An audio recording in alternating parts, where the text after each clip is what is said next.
Okay, so a couple of recent books haven't really stuck in my head after finishing them. So I thought I'd talk today about a book that has stuck in my head and maybe look at some of the reasons why. The book is The Dig by Cynan Jones, which is published by Granta and is totally fantastic. It is only about 150 pages. That's the first thing, brevity. I can't tell you how many times I've read short novels or novellas which have been far more rewarding than those gigantic doorstoppers of novels that seem to be published recently. And that's because the writers are able to concentrate so much goodness in those few pages. There'll be amazing writing and imagery and atmosphere and ideas, so that whilst the read itself is short, you finish that last page and then you find your brain really kicking in and turning over and over and over some of those things that you've read about and that leave you thinking for quite a long time afterwards. Cynan Jones is a Welsh writer. I hope I pronounced your name correctly.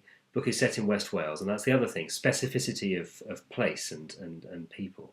I've read a lot of books, often American novels set in very specific parts of America, where the writers have made a great virtue of including detail about that place and the people, their customs, their food, whatever it might be, that give the novel this sort of stamp of genuine interest. You know, it's like the thing that you get on Parmesan cheese or Parma ham that says this is the real McCoy. And this book has got plenty of that. Not that you read it thinking, oh, I know where that is in Wales, but that detail about a rural location and the people who live in it, which feels absolutely genuine. This book has got two main characters that we follow. One of them is a farmer, and the other one is a man who captures badgers to be used in badger baiting. The farmer, first of all, is dealing with something which I won't give away, but it's sort of almost from the first page, you as the reader are hit with something right in the solar plexus, which is so upsetting that you have so much sympathy for him right from the off, and you feel almost protective of him from then on. And so it means you're really engaged with him as a character. The badger baiter is a far less sympathetic character, but no less engaging for that. We have this sort of obsession with wanting to like the characters in novels in order to be able to enjoy the book. And it's so often, I think, the characters that we don't like, that we don't sympathise with, that can make fiction really, really interesting, because despite the fact that we don't like them, we are compelled by them because we're trying to understand what's motivating them. And that is the case absolutely with this slightly enigmatic and bluff character.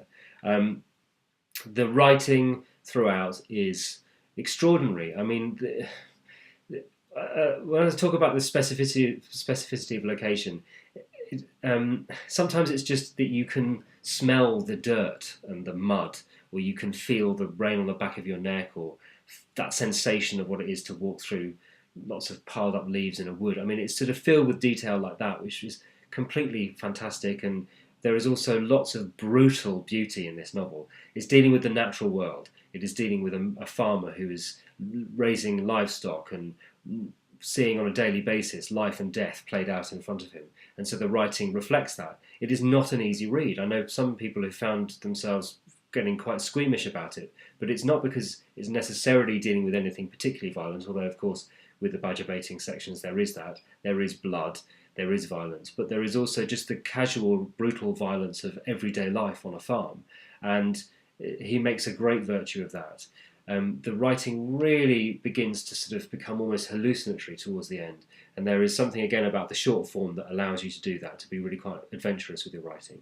And what all of this means is that it is satisfying when you're reading it, and it really lingers in your mind long after finishing it, because it feels unlike any other novel I've read recently.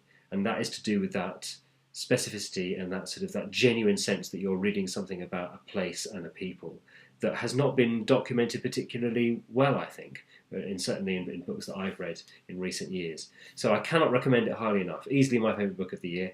I know it's only February, but it's worth saying nonetheless. The Dig by Cynan Jones, published by Granta and available now.